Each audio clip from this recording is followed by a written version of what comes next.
how to forcefully update plugins in WordPress. You can forcefully update WordPress plugins using the plugin file editor without losing your data or customizations. To find this, go to Plugins and click Plugin File Editor after logging into your WordPress admin dashboard.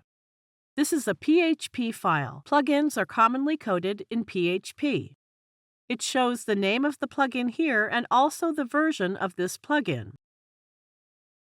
You can select the plugin you want to edit from this menu.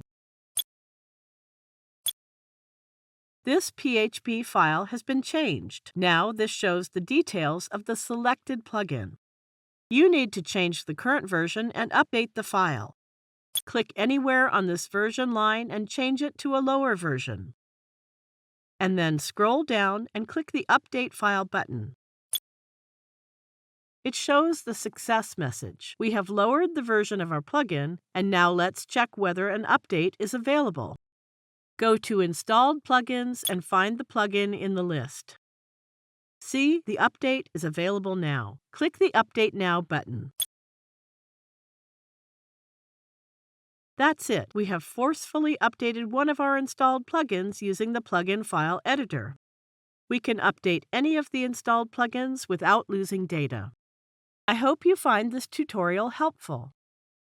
Thank you for watching.